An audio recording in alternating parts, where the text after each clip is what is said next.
Hello friends, welcome back to my channel. तो जी ये मैंने पिछले व्लॉग में आप लोगों के साथ शेयर किया था। मैंने अपने मैट्स वॉश किए थे, तो इनको थोड़ा सा ना ड्राई होने में टाइम लगता है, क्योंकि ये मैं डेलिकेट में वॉश करती हूँ तो ये कंप्लीट उसमें ड्राई होते नहीं है। और जब से मैंने इनको वॉश के लिए डाला है तब से बारिश ही बारिश हो रही है, और अभी भी मौसम बिल्कुल बारिश का हो रहा था। तो फिर से मैं अंदर ले आई, और ये वाली जो विंडो है मैं इसको बंद करके रखती हूँ, क्योंकि यहाँ है मेरी वॉशिंग मशीन, और इसी वजह से हम लोगों ने इसे कवर करवाया है। तो ये वॉशिंग एरिया है जिससे कि पानी अंदर ना आए, तो उसको कवर किया है। देन उसके बाद ये जो मेरे दोपहर के बर्तन हैं ना, तो मैं उनको अभी लगा के रख दूँगी। और कुछ बर्तन ऐसे होते हैं जो सूखे नहीं होते, तो उनको अलट पलट करके इसमें रख दूँगी। देन उसके बाद मैं थोड़ा अपने डिनर की तैयारी कर लूँगी। डिनर में मैं आज है ना नमकीन चावल बनाने वाली हूँ। मैं नमकीन चावल पुलाव इसलिए नहीं बोल रही हूँ क्योंकि इसमें कुछ भी वेजिटेबल्स मैं ऐड नहीं करने वाली हूँ। और ना बहुत ज़्यादा कन्फ्यूज़न है, सब्ज़ी बहुत कम आ रही है, और अगर सब्जियां होती हैं ना तो फिर मैं चावल के बारे में नहीं सोचती हूँ, मैं डायरेक्ट फिर सब्जी बनाती हूँ। तो कुछ टाइम से है ना बहुत ज़्यादा दाल और सब्जी ही बन रही थी। तो अभी लास्ट ऑप्शन मेरे पास ये राइस रहते हैं, और ये अच्छे लगते हैं। मैं इसमें प्याज डाल लेती हूँ। प्याज इसमें कितनी भी डाल लीजिए, बहुत अच्छी लगती है। अलग से फ्राई करके भून करके वैसे भी ऐड कर सकते हैं। तो मैं इसको केवल छल्ले वाली हाफ कट करके छल्ले वाली करके डालती हूँ, और एक आलू ऐड कर रही हूँ जिससे कि बच्चों को मैं ना उसमें से खिला पाऊँ। और मेरे पास कुछ भी रहता है तो मैं ऐड कर लेती हूँ, लेकिन शिमला मिर्च वगैरह खाएंगे नहीं, मटर वगैरह कुछ भी नहीं है, गोभी मतलब बेसिकली कह लीजिए अगर सब्जी होती है तो मैं सब्जी बनाती हूँ। तो पुलाव जैसा मैं बहुत कम बनाती हूँ जब ऑप्शन आपके पास सब्जी के बहुत ज़्यादा हो, क्योंकि अभी सीज़न ऐसा है, इसमें सब्जियाँ बहुत ज़्यादा नहीं मिल रही हैं। तो इस वजह से है ना मेरा भी थोड़ा सा ऐसा हो गया था कि अब मैं क्या बनाऊं। तो ये सोया चंक है जिनको मैं थोड़ा सा भिगो के रख दूंगी राइस में डालने के लिए। तो पहले मैं अब कर लूँगी अपने जो है राइस की तैयारी। तो यहाँ है कुकर में ना मैंने सरसों का तेल रखा था। सरसों के तेल को है ना कंप्लीट गरम करना होता है ना, तो इस वजह से मैंने उसको पहले बहुत तेज़ गैस पर गरम कर लिया था। देन उसके बाद गैस को बंद कर दिया था। गैस को बंद कर देना चाहिए, जिससे नहीं तो फिर वो सारे मसाले जल जाते हैं। तो जीरा डाला है, कुछ खड़े मसाले, इलायची, लौंग, चक्र फूल रहता है, उसका जो टेस्ट मतलब जो स्मेल आती है ना वो बहुत अच्छी लगती है राइस में। तो यहाँ मैं प्याज डाल दूँगी। प्याज को है ना बहुत अच्छे तरीके से गोल्डन ब्राउन से भी ज़्यादा, मतलब हल्का सा वो ऐसा लगता है जैसे जला हुआ है, तो मैं इतने हद तक है ना उसको फ्राई कर लेती हूँ। और देन उसके बाद उसमें ऐड किया है मैंने मूंगफली, कच्ची मूंगफली है जो अभी काफ़ी टाइम से मेरे पास नहीं थी, मुझे बहुत ज़्यादा पसंद है। साथ में मैं खीरे का रायता बना रही हूँ। तो यहाँ मैं एक टिप आप लोगों के साथ शेयर करना चाहूँगी। खीरे आजकल बहुत ज़्यादा कड़वे आते हैं ना, तो एक चीज़ आप कर सकते हैं, उसको छील के अच्छे से है ना स्मेल कीजिए, मतलब सूंघ लीजिए। ये एक तरीके से कह लीजिए कि टोटका टाइप का होता है, उसकी है ना सारी कड़वाहट जो रहती है ना वो निकल जाती है। तो मैं इसी तरीके से यूज़ कर रही हूँ कुकुम्बर को, क्योंकि आजकल बहुत ज़्यादा कड़वे भी आ रहे हैं। तो बस एक साइड पे मेरा रायता रेडी है, और दूसरी साइड पे मैं बना रही हूँ अपने राइस में जो आलू वगैरह डाल दिए थे। जब प्याज भुन गई थी अच्छे से तब मैं मसाले ऐड कर रही हूँ। वही बेसिक से मसाले हैं, साथ में मैंने जीरा पाउडर वगैरह ऐड किया है।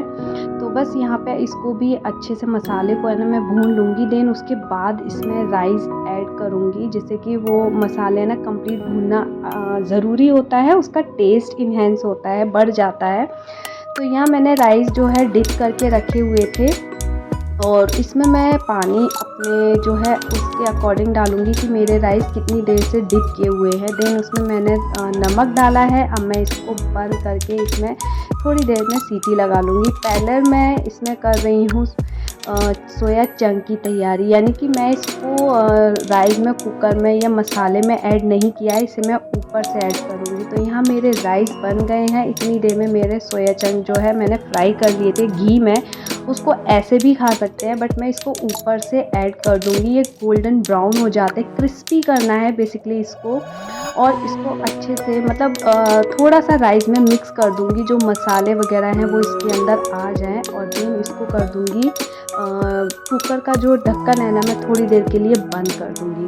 देन उसके बाद यहाँ हो गए हैं हमारे कंप्लीट राइस रेडी, और ये बहुत यमी बनते हैं। अगर कोई ऑप्शन नहीं है तो इसे बना के खा लेती हूँ, बहुत अच्छे लगते हैं। और साथ में रायता वगैरह मैंने ले लिया है, और खीरे का है, छाछ वगैरह हम लोग ले लेते हैं। देन आफ्टर डिनर आती है बारी किचन क्लीन करने की। तो अभी बहुत सारा चीज़ें जब बनती हैं ना, तो तेल की छींटें वगैरह इधर उधर बहुत ज़्यादा हो जाती है। तो नाइट में मैं कभी भी अपनी जो है गैस स्टोव या पूरा किचन को क्लीन स्किप बिल्कुल नहीं करती हूँ। बीमार हूँ तो भी नहीं, क्योंकि अगर मैं खाना बना रही हूँ तो ऑब्वियस सी बात है, जब मैं इतनी हिम्मत खाना बनाने के टाइम पे दिखा सकती हूँ, तो थोड़ा सा और हिम्मत दिखा के मैं अपनी किचन को भी क्लीन ज़रूर करूँगी। और यहाँ कम्प्लीटली मैं अपने किचन को अच्छे तरीके से कर देती, क्योंकि हर चीज़ पे मैं हाथ लगा रही हूँ, मसाले वगैरह हैं तो वो सारी चीज़ें टच होती है। तो वो सब मैं ना इस टाइम पे क्लीन कर देती हूँ। एक बार मॉर्निंग में भी बहुत ज़रूरी हो जाता है मेरे लिए ये सारी चीज़ों को क्लीन करना।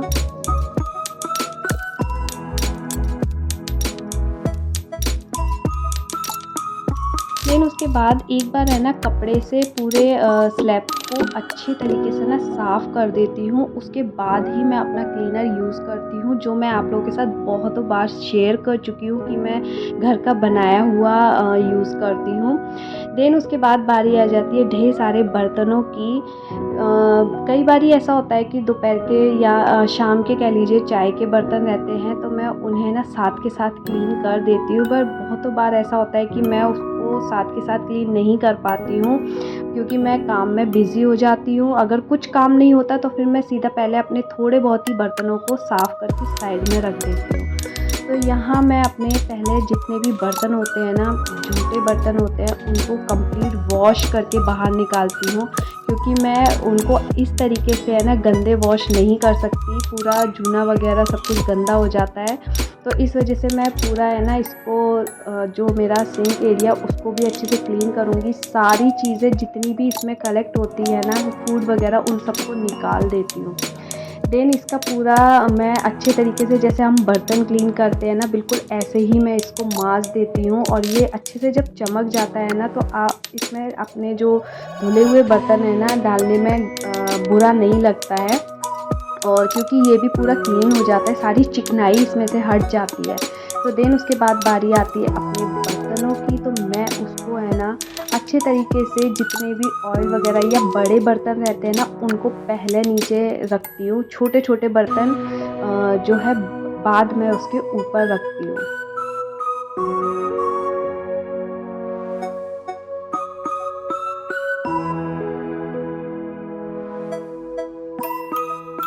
छोटे बर्तनों को बाद में करने का रीज़न यही है कि मैं उनको सबसे पहले नीचे की साइड में रखूँगी, क्योंकि फिर जो बड़े बर्तन होते हैं ना, वो पूरा टोकरी है ना घेर लेते हैं, और फिर छोटे बर्तनों के लिए ना स्पेस नहीं बचता है, और वो थोड़ा सा नीचे रहते हैं तो जल्दी जल्दी सूखते भी हैं।